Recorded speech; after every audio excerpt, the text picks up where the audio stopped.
이스라엘이 다윗에게 기름을 부어 이스라엘 왕으로 삼았다 함을 블레셋 사람들이 듣고 블레셋 사람들이 다윗을 찾으러 다 올라오매 다윗이 듣고 요새로 나가니라.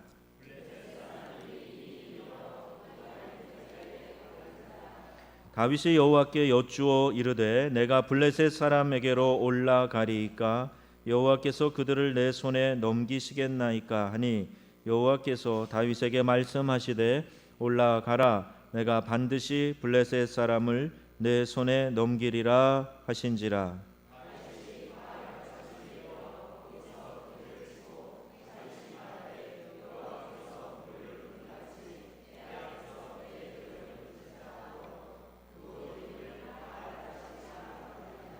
거기서 블레셋 사람들이 그들의 우상을 버렸으므로 다윗과 그의 부하들이 치우니라.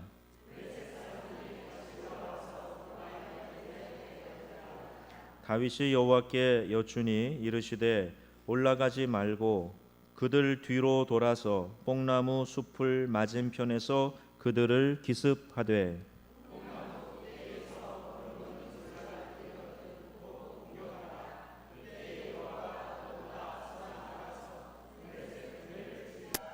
같이 합니다. 이에 다윗이 여호와의 명령대로 행하여 블레셋 사람을 쳐서 게바에서 게셀까지 이르니라. 아멘. 그리스도 안에서 함께 교제하는 기쁨이 우리 안에 늘 충만하고 넘쳐나기를 주님의 이름으로 축복합니다. 하나님의 기름 부으심에 대하여서 오늘 세 번째 말씀 전합니다. 이 첫 번째 기름 부으심은 다윗에게 개인적으로 임한 기름 부으심, 그래서 그 앞에 있는 대적 골리앗과 싸워서 승리하는 그 승리의 기름 부으심이었다 말씀드렸고, 두 번째 기름 부으심은 유다 공동체의 왕으로 세우는 기름 부으심이었습니다. 공동체를 위한 기름 부으심이다. 그리고 이 기름 부으심 후에는 분열의 영, 다툼의 영이 일어나서 또 대적을 또 넘어뜨리려고 하는 이 대적의 공격이 있었다. 그래서 날카로운 칼의 밭이라고 하는 헬갓 하수림, 사울의 사람들과 다윗의 사람들이 그 헤게모니를 쟁취하려고 하는 장군들에 의하여서 어린 소년들이 허리에 칼을 맞아 쓰러지는 그런 비극에 대해서 이야기를 했습니다. 그리고 이 두 번째 기름 부으심을 잘 이기고 승리하고 나아가게 될 때 세 번째 기름 부으심이 임하게 되는데, 이것은 이 세 번째 기름 부으심은 온 이스라엘의 왕으로 다윗을 세우는 기름 부으심이고, 이것은 열방을 향하여 나아가는 열방을 향해 나아가 그 열방을 구원하는 기름 부으심이다 하는 것입니다.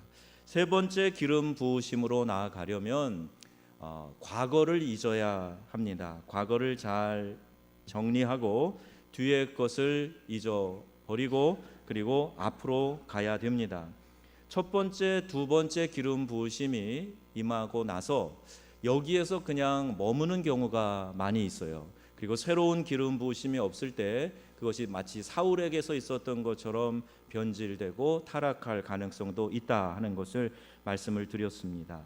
두 번째 기름 부으심 후에 찾아온 분열과 다툼과 대적의 영, 이것을 우리가 잘 바라보고 거기에 대처하지 않을 때 많은 상처들을 그대로 가지고 살아가게 됩니다. 대적을 이기지 못하기 때문에 벗어나지 못하고 그 이후에 오히려 더 깊은 상처와 실패 가운데 빠져서 지내는 사람들도 보게 됩니다. 이것을 정리하지 않으면 세 번째 기름 부으심으로 나아가는 것이 어렵습니다.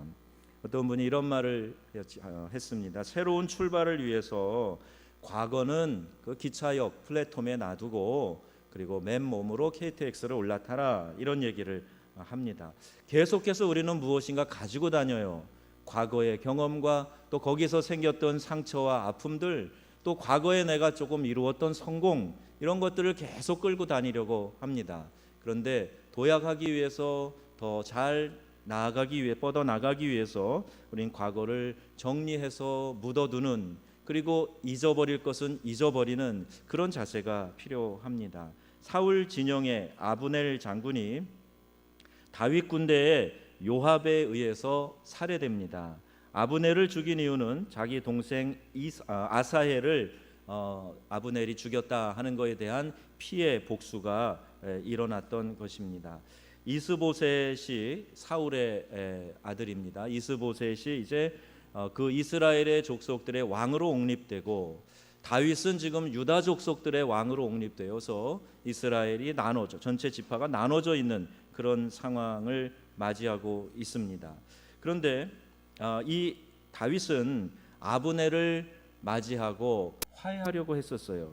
그런데 다윗의 신복 장군인 요압이 아브넬을 죽입니다. 그는 정치꾼이었어요. 아브넬이 다윗과 협력하기로 하고 나오는데 요압이 그를 죽인 것입니다. 다윗이 이를 기뻐하지 않았습니다. 다윗이 뭐라고 했는가? 사무엘하 3장 39절에 기록되어 있는데, 내가 기름 부음 받은 왕이나 아직도 약하구나. 내가 기름 부음 받은 왕이나 오늘 약하여 스루아의 아들인 이 사람을 제어하기가 너무나 어려우니 여호와는 악행한 자에게 그 악한 대로 갚으실지로다. 이렇게 이야기합니다. 이제 기름 부음을 받고 왕으로 세워졌으나 실제로 이 세력을 가지고 있는 요압 장군이 다윗 왕의 말을 듣지 않습니다. 다윗은 지금 아브넬을 맞아들여서 화평하려고 했는데, 그런데 요압이 개인적인 원한으로 아브넬을 죽이는 겁니다. 요압의 기세가 너무 세서 왕인 나도 어찌할 수 없다는 이런 약한 고백을 하고 있습니다. 여러분, 기름 부으심이 임한 다음에 우리는 하나님의 뜻을 쫓아가고 거기에 영적으로 민감해야 되는데, 여전히 정치판의 헤게모니, 주도권을 다투는 그런 일 때문에 하나님의 뜻보다는 우리가 개인적인 감정과 또 나의 자신의 자존심과 명예에 매여서 큰 뜻을 그르치는 일들이 생기고 마는 겁니다. 그래서 그 다음에 기름 부으심으로 나아가지 못하는 일들이 너무나 많이 있습니다. 이제 아브넬을 잃은 이스라엘의 왕 이스보셋은 두려워하고 있습니다. 그때 주위의 신복들에 의하여서 이 이스보셋이 살해를 당합니다. 레갑과 바나라고 하는 자가 자신들의 왕이었던 이스보셋의 머리를 가지고 다윗에게로 갑니다. 그런데 다윗은 이들을 처형하지요. 정치꾼들, 기회주의자들을 하나님의 사람인 다윗은 용납할 수 없었던 것입니다. 다윗은 이스보셋의 죽음을 슬퍼하고 장례를 치러줍니다. 나를 대적한 사람이에요. 그리고 내 왕위를 위태롭게 만들었던 사람입니다. 그런데 그가 죽게 되자 다윗은 긍휼히 여기고 그를 잘 장례를 치러줍니다. 우리는 과거로부터 완전히 씻김을 받아야 합니다. 가정과 교회와 사회에서 일어나는 끔찍한 일들에 의해서 우리가 분리되어서는 안 됩니다. 내가 다른 사람들은 고칠 수 없을지언정 나 자신은 죄악에 동참하는 일이 없어야 할 것입니다. 죄 짓는데 관련된 일을 하였다면 회개하고 찾아가서 용서를 구해야 합니다. 이 죄가 내 영혼의 올무가 되면 안 되기 때문이에요. 기름 부으심 받은 예수님도 십자가까지 갑니다. 그는 모든 바리새인과 정치인의 그 시스템에 연결되어서 십자가까지 나아가십니다. 유대인은 메시아를 기다리는 그 시스템에서 살았어요. 그런데 그 시스템을 이끄는 바리새인들에 의하여서 죽임을 당하시는 겁니다. 기름 부으심이 있다고 문제가 다 순간 해결되는 것이 아니라 승리를 위해서는 옛 것을 잊어버려야 합니다. 기름 부으심이 있지만 여전히 약한 다윗을 한번 생각해 보세요. 그렇기 때문에 요압, 아브넬처럼 정치판으로 들어가면 안 되는 거예요. 하나님의 은혜를 체험한 다음에 내가 이 시스템 속에, 정치적인 구조 속에, 지금 이 만연되어져 있는 부정적인 체제 속에 다시 내 몸을 담그면 안 됩니다. 정치와 시스템의 희생이 될 수가 있어요. 다윗을 대적하던 이스보셋의 죽음을 오히려 그는 슬퍼하면서 소리내어 울고 조가를 지어서 불렀습니다. 이러한 다윗을 보고 백성들이 기뻐하였다라고 성경이 기록하고 있어요. 그리고 왕이 무슨 일을 하든지 무리가 다 기뻐했다. 이 세도 세력을 가진 사람들만 나눠진 게 아니라 그들을 따르던 사람들이 있었을 것 아닙니까? 그럼에도 불구하고 다윗이 탕평책을 쓰고 서로 이렇게 용납하고 포용하는 화해의 정치를 하니까 사람들이 다 좋아하더라는 거예요. 그리고 그 일뿐만 아니라 이제 다윗이 하는 모든 일들을 사람들이 좋게 여겼다는 겁니다. 이전에는 반대하던, 내가 대적하던 왕이었는데 그가 이렇게 사랑의 마음으로 관용의 마음을 가지니까 모두가 평안해진 것이지요. 다윗은 과거의 원한 속에 묻히지 않고 헤브론으로 가는 자유함을 얻습니다. 승리를 위해서 뒤의 것들 다 정리하고 나아갔던 겁니다. 사무엘하 4장 후반절에 보면 이스보셋의 머리를 헤브론에 있는 아브넬의 묘지에, 그 무덤에 같이 묻어줍니다. 정치적 야망과 핏부림에서 생긴 머리를 땅에 묻는 겁니다. 이스보셋의 머리를 땅에 묻을 때입니다. 그것을 꺼내서 사람들에게 보여주고 떠드는 것이 아니라 그것은 과거의 상처는 땅에 묻고 나가야 하는 것입니다. 아프리카 카메룬에 바밀레케족이 있습니다. 아주 부지런하고 농경 문화 속에 있는 그런 부족인데요. 이 부족이 조상을 숭배하는 전통을 가지고 있어요. 자기 부모님들이 조상이 돌아가면 땅에 매장했다가 일정 기간이 지났을 때 해골을 꺼냅니다. 그리고 그 해골을 선반에 올려놓고 마치 조상신을 이제 섬기는 거죠. 우리가 이와 같은 일을 해서는 안 됩니다. 해골을 선반에 보관해서는 안 되고 땅에 깊이 묻어야 돼요. 과거의 상처와 정치적인 야망과 그래서 일어나는 살인, 그리고 그 충돌, 과거에 있었던 이 엄청난 비극을 땅에 묻어야지. 그것을 들고 다니면 안 되고 선반에 올려놓고 바라봐서는 안 됩니다. 그리고 이제 끝났다라고 이 선포가 우리 가운데 있어야 됩니다. 장사를 지내고 헤브론으로 나아가야 하는 것입니다. 바울이 이것을 잘 말해주고 있어요. 뒤에 있는 것은 잊어버리고 앞에 있는 것을 잡으려고 부름의 상을 위하여 달려간다. 빌립보서 3장에 이렇게 말씀하고 있습니다. 뒤에 있는 것들을 다 잊어버리고 정리하고 나는 앞에 있는 나를 부르신 그 부르심의 상을 얻기 위해서 앞을 보고 달려간다는 거예요. 여러분 혹시 과거에 많이 붙잡혀 있지는 않으십니까? 내가 지금 깊이 묻어두어야 될 것들을 꺼내서 들고 다니며 그것을 보여주며 그러고 있지는 않습니까? 세 번째 기름 부으심으로 나아가려면 반드시 이와 같은 것들에 대한 정리가 있어야 됩니다. 이스라엘의 이제 모든 지파가 헤브론으로 모였어요. 모든 지파의 장로가 다 모여서 다윗에게 기름을 붓고 전체 이스라엘 12지파의 왕으로 삼습니다. 이전에는 반쪽이었어요. 나눠져 있었어요. 그러나 이제 모든 이스라엘의 지파가 다윗을 기름 부어 왕으로 삼는 거예요. 이것이 세 번째 기름 부으심입니다. 모두 모였다는 거예요. 마음이 다 합쳐졌다는 겁니다. 함께 협력하고 이 모든 지파가 함께 다윗을 왕으로 세우고 기뻐하는 겁니다. 여기 모든 지파는 신약의 개념으로 보면 모든 족속이라고 말할 수가 있습니다. 오순절 성령 강림 후에 하나님의 영이 임하여서 그 사람들이 밖으로 나가서 그 난 곳 방언을 받아 복음을 증거했던 것처럼 이 기름 부으심은 열방을 향해 나아가는 기름 부으심입니다. 첫 번째 기름 부으심은 개인에 대한 거였어요. 두 번째는 공동체에 대한 거예요. 그리고 이 세 번째 기름 부으심은 이제 열방을 향해 나아가도록 하나님의 영이 그들 가운데 강력하게 임재하는 겁니다. 여러분 기름 부으심을 받으면 무슨 일이 일어납니까? 사무엘하 5장과 똑같은 이야기가 역대상 12장에 나옵니다. 역대상 12장 22절에 그때 사람이 날마다 다윗에게로 돌아와서 돕고자 하매 큰 군대를 이루어 하나님의 군대와 같았더라. 사람들이 돕고자 다윗에게로 모여드는 거예요. 열방을 향한 이 세 번째 기름 부으심이 있으면 사람들이 모여드는 겁니다. 기름 부으심은 신비한 것이 아니라 이렇게 실제적인 현상이에요. 사람들이 날마다 다윗을 도우려 나왔고 다윗의 군대는 커져갑니다. 사람들을 끌어당기는 거예요. 모여서 하나가 됩니다. 다양한 사람들이 모여서 하나가 됩니다.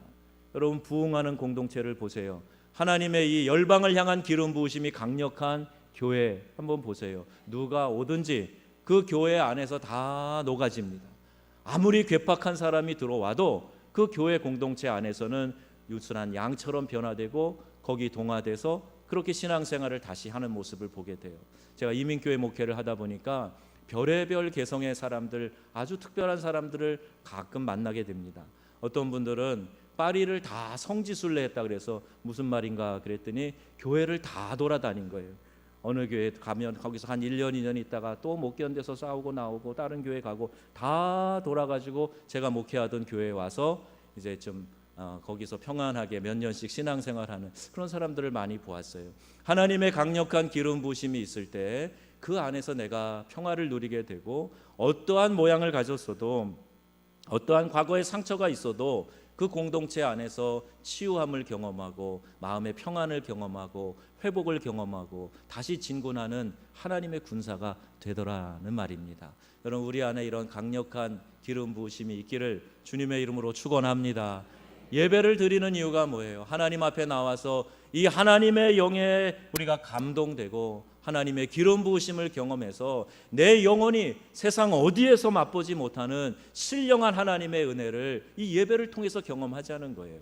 그래서 기름 부으심이 강력하게 임하는 공동체에 들어오면 그 안에 회복이 있고 치유가 있고 하나님이 이루시는 역사가 그 안에 나타나게 되는 것입니다. 여러분, 예배할 때 그러한 기대감이 있으시기를 주님의 이름으로 축복합니다. 기름 부으심을 받았을 때 사람들이 다윗에게 모여들었고 하나님의 군대로 모여들었고 그들이 한 마음을 가지고 한 비전을 가지고 나아가는 것을 보게 됩니다. 또 이 세 번째 기름 부으심은 사람들을 모아서 그것으로 끝나는 게 아니라 비전을 가지고 방향을 가지고 목표를 가지고 나아가게 만드는 거예요. 군대가 모여있는 이유는 목적이 있어요. 적이 쳐들어올 때 아군들을 보호하고 그 국민을 보호하기 위해서 군대가 있는 겁니다. 목적은 싸우는 거예요. 대적을 놓고 싸우는 게 군대의 목적입니다. 하나님의 교회도 목적이 있어서 우리가 모여 있는 겁니다. 우리끼리 쎄쎄쎄 침묵하자고 모여 있는 게 아니에요. 이 땅에 하나님의 군대가 교회 안에 집결되어서 잃어버린 영혼들을 되찾아오라고 교회를 세우신 겁니다. 그리고 모여있는 하나님의 백성들이 이곳에서 신앙생활하며 서로가 서로를 붙들어주고 이끌어주고 천국 백성다운 모습으로 만들어가고 그래서 마지막 때에 주님 앞에 늠름하게 상급받는 하나님의 자녀로 서라고 교회 공동체를 주신 줄로 믿습니다. 이 사명에 분명히 서 있기만 하면 우리는 하나님의 기름 부으심을 경험하게 되고 공동체가 회복을 경험하고 능력 있는 하나님의 군대로 무장되게 되는 줄로 믿습니다. 그래서 기름 부으심이 있는 예배가 돼야 되는 거예요. 많은 리더들이 모여서 하나 되는 플랫폼이 이 교회에 만들어져야 됩니다. 누가 와도 이곳에서 어떤 경험을 갖고 와도 어떤 신학적인 배경, 신앙의 배경을 갖고 와도 어떤 교파에서 들어와도 하나님의 군대로 함께 모여져서 한 비전을 향해 나아가는 그런 비전 공동체, 그것이 바로 우리 명성교회인 줄로 믿습니다. 역대상 12장에 보면 시므온 자손 중에 싸움하는 큰 용사가 7,000명이요 이렇게 구체적으로 언급하고 있어요. 28절에 용감하고 젊은 용사 사독, 그 특징까지 써놨습니다.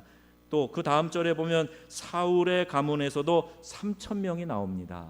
대적하던 자들입니다. 원수였어요. 그런데 두 번째 기름 부으심이 있은 다음에 하나님의 군대, 다윗의 군대에 같이 합류하는 것을 보게 됩니다.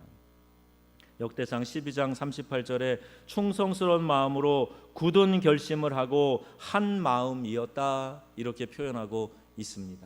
저는 우리 교회에 이 사이즈가 중요한 게 아니라 모여있는 모든 분들이 그리스도의 군사로 무장되기를 그렇게 소망하기를 원하고 있습니다. 여러분이 하나님의 군대로 무장되는 그 모습을 기대하고 있습니다. 우리가 다윗보다 더 큰 일을 모시고 있어요. 다윗 왕보다 더 큰 만왕의 왕 예수를 우리가 모시고 모여 있습니다. 모든 열방을 위해서 기도하고 우리 주님이 우리에게 분부하신 그 명령을 감당하기 위해서 이 자리에 모여 있어요. 이스라엘의 각 지파가 모였을 때 가졌던 그 열정 그 이상으로 오늘 우리가 주님을 따르는 귀한 하나님의 군대로 모여져야 될 줄로 믿습니다. 이것이 세 번째 기름 부으심의 결과입니다. 세 번째 기름 부으심 후에 이제 또 다른 싸움이 일어나는데 사무엘하 5장 들어와 보면 16절에 블레셋 사람들이 모두 일어나 다윗을 잡으려 왔다는 겁니다.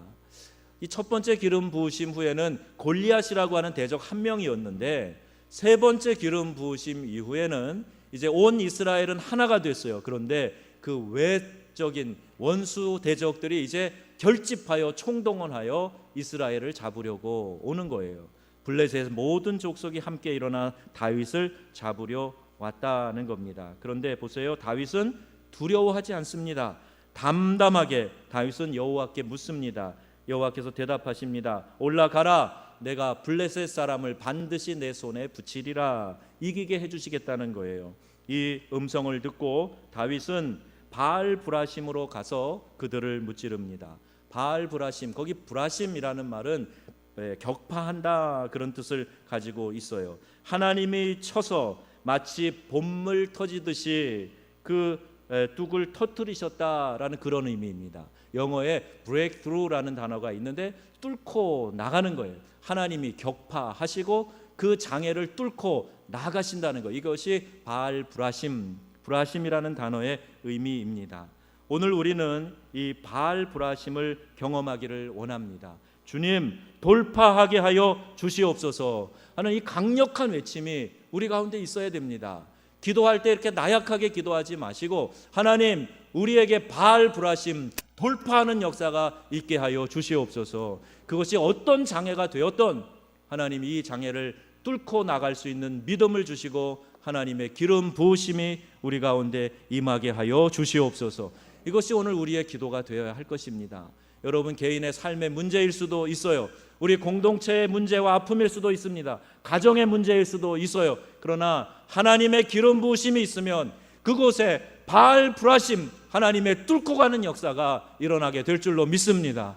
왜 좌절하세요? 왜 주저앉으세요? 왜 한번 하나님 앞에 이러한 기도를 드리지 않으십니까? 하나님, 바알 브라심의 역사가 오늘 내가 겪고 있는 이 장애 앞에 나타나게 하여 주시옵소서. 질병을 이기게 하여 주시옵소서. 이 가정의 문제를 뚫고 가게 하여 주시옵소서. 우리 교회 공동체의 어려운 문제를 뚫고 가게 하여 주시옵소서. 이 기도가 우리 가운데 있어야 되는 거예요.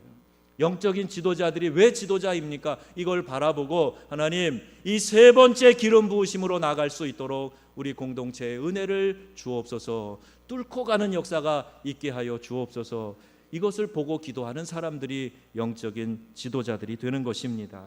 오늘 우리가 하나님의 기름 부으심을 통해서 이 헤브론의 기름 부으심을 통해서 열방을 향해 나아가는 오순절 성령의 역사를 보게 됩니다.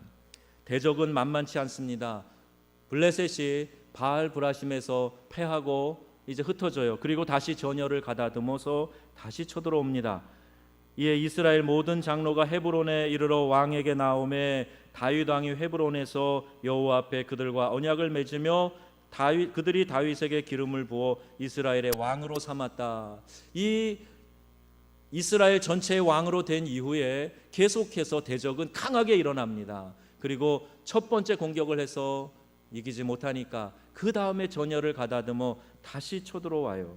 언약을 맺었다는 말이 나오는데 피뿌림 희생의 언약입니다. 예수님은 새 언약을 가지고 우리에게 오셨어요. 기름 부으심은 도장을 찍는 것과 같아요. 언약을 맺은 것에 인치는 것과 같습니다. 우리에게 기름 부으심이 임하면 하나님이 우리에게 약속하신 그 부흥의 역사, 축복의 역사 우리를 통해서 나타내 주시겠다라는 도장을 찍는 거예요. 블레셋이 총동원하여 올라온 첫 공격에 바알 브라심을 경험하고 이들이 이제 승리의 안도감으로 있을 때에 다시 쳐들어옵니다. 블레셋이 르비딤에 다시 모이게 됩니다. 다시 올 때는 다른 전략을 사용해서 오는 거예요. 또 하나님에게 다윗이 묻습니다. 내가 올라가리까? 아니, 올라가지 말고 기다리고 그리고 그들의 뒤로 가서 뽕나무 숲을 거닐고 있어라.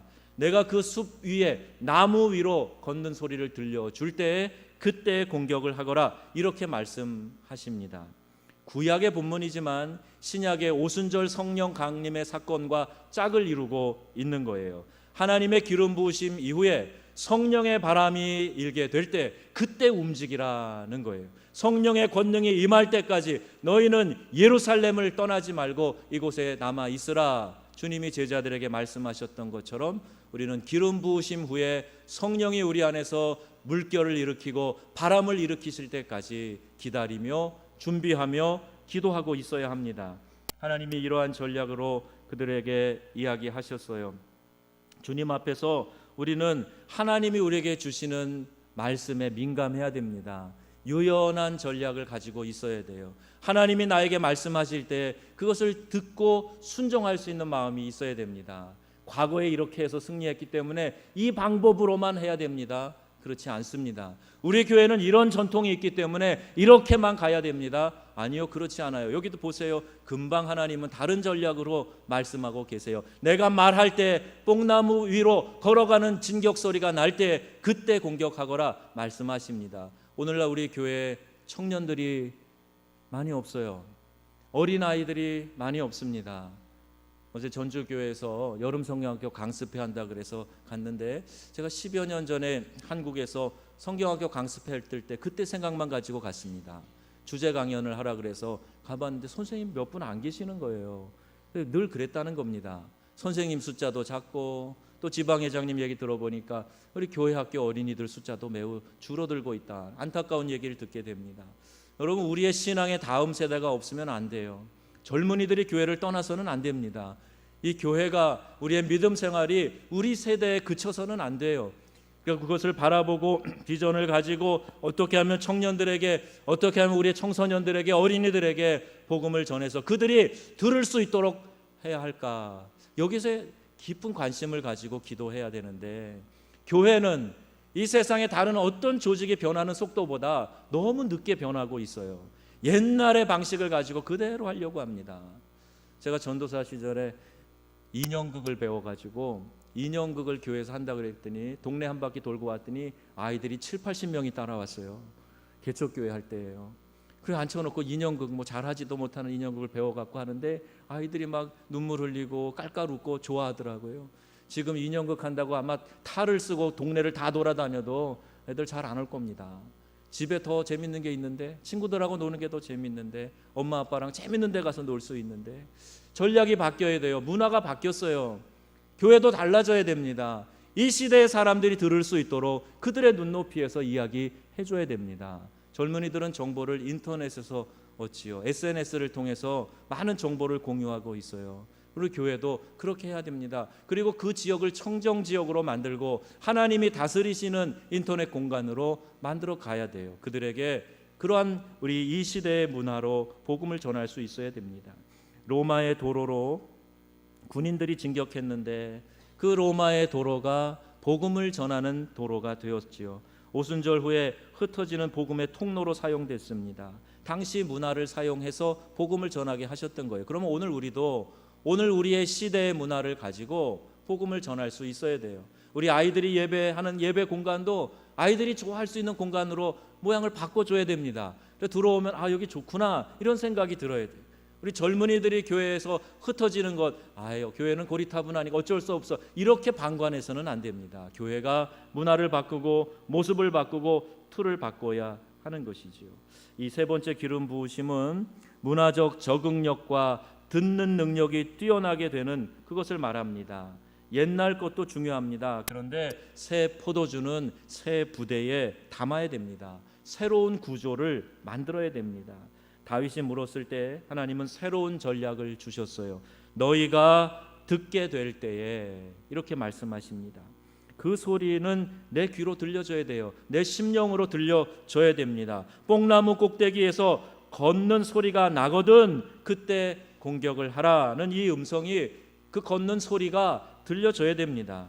여러분 무슨 소리를 듣고 있습니까? 영적으로 여러분에게 들려지는 소리는 어떤 것입니까? 여러분 믿음으로 듣고 있습니까? 이들에게는 무슨 소리가 들렸습니까? 행군하는 소리예요. 바로 올라가지 말고 뒤로 돌아가 뽕나무 숲으로 걸어가라.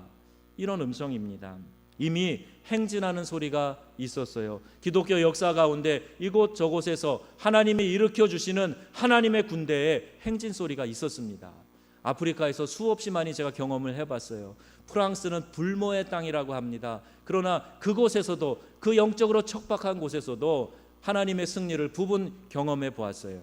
지난 월요일 날 서울 충현교회 새로 부임한 담임 목사님하고 한 3시간 식사하며 교제를 했는데 참 즐거운 대화를 나눴습니다. 그분이 미국 뉴저지에서 목회할 때 제가 프랑스에서 목회하던 두 교회가 합쳐서 아프리카의 지도자들을 프랑스에 불러서 연수하고 그들에게 2주 동안 교육하고 함께 기도하고 간증하고 하는 그 시간을 가졌어요. 프랑스에서 찾아보기 힘든 많은 그 영적인 그 부흥을 그 순간에 경험했습니다. 저녁마다 이 아프리카 교회 지도자들이 간증을 나누며 울어요. 함께 기도하면서 격려하고 하나님의 강력한 기름 부으심이 그 2주간에 있었어요. 야, 이런 곳에서도 되는구나. 그때 그 감동이 우리에게 나눠져 있었기 때문에 그 목사님 만나서 얘기하면서 참 좋은 시간 교제를 나눌 수 있었습니다. 뽕나무는 히브리어로 울고 있는 나무라는 뜻이랍니다. 눈물로 씨를 뿌리는 자는 기쁨으로 단을 거두리로다. 이 뽕나무 꼭대기를 걷는다라는 것은 그런 의미가 있어요. 우리가 눈물 흘리며 우리가 고뇌하며 기도하며 뿌렸던 그 씨앗이 우리 하나님의 음성 가운데, 성령의 바람 가운데 그것이 결국에는 응답되어지고 역사로 나타나게 된다 하는 것을 알 수가 있습니다. 하나님이 우리 앞에서 행하십니다. 우리가 지금 서둘러야 합니다. 나아가라 하는 주님의 음성을 듣지 못하면 영적인 사람이 아니에요. 주님은 민주주의 하나님이 아니라 그 음성을 알아듣는 사람들과 일하시는 하나님인 줄로 믿으시기 바랍니다. 개인은 각각 다를 수 있어요. 그러나 우리 교회 공동체는 이 2번째 단계에 머물러 있는 것이 아닌가 생각이 됩니다. 이스보셋의 머리를 땅에 묻고 그 후에 급히 달려갈 준비를 해야 됩니다. 하나님이 내 앞서 뛰어가시고 돌파가 일어날 때에 우리에게 말씀하시는 그 순간에, 뽕나무 꼭대기에서 걷는 소리가 들리는 그 순간에 우리가 함께 진격할 수 있도록 무장하고 준비하고 있어야 된다는 거예요. 사도행전에 말씀합니다. 오직 성령이 너희에게 임하시면 행진 소리가 땅 끝까지 들리도록 우리를 이 열방 가운데 사용하시겠다는 말씀입니다. 하나님의 영이 우리 가운데 임하셔서 여러분의 마음, 여러분의 영혼을 터치하시고 여러분 안에 개인의 기름 부으심도 있지만 여러분이 속한 공동체 위에, 그리고 우리 교회 공동체 위에 이 3번째 기름 부으심이 임하도록 이스보셋의 머리를, 저주와 증오와 다툼과 싸움의 머리를 땅에 깊이 묻으시고 믿음으로 행진하는 하나님의 군대로 일어서기를 주 예수님의 이름으로 축원합니다. 우리 안에 새 생명이 잉태돼야 돼요. 영적 불임의 땅에 하나님의 능력으로 수많은 자녀들이 만들어질 수 있도록 우리가 민감하게 이를 위해 기도해야 됩니다. 나만 잘 믿고 끝나는 게 아니라 내 자녀들이, 이 지역의 어린아이들이, 청소년들이 주의 복음을 알고 하나님의 기름 부으심이 무엇인가를 경험하고 우리 교회 이런 영적인 불임이 사라지고 새 생명을 잉태하는 축복이 경험되어져야 합니다. 하나님이 많은 아이들 보내주셨어요. 많은 어린이들 보내주셨어요. 이제 이것으로 만족하는 게 아니라 이 지역에 더 많은 어린 심령들을, 새 생명들을 구원하도록 우리 교회가 깨어 기도하고, 하나님 우리가 정리합니다. 이스보셋의 머리는 땅에 묻습니다. 하나님 이 3번째 기름 부으심, 사명을 위해 열방을 향해 나아가는 기름 부으심 우리에게 허락하여 주시옵소서. 헤브론으로 나아가서 이 열방을 섬기는 기름 부으심이 우리 모두에게 임하게 되기를 주 예수님의 이름으로 축원합니다. 아멘.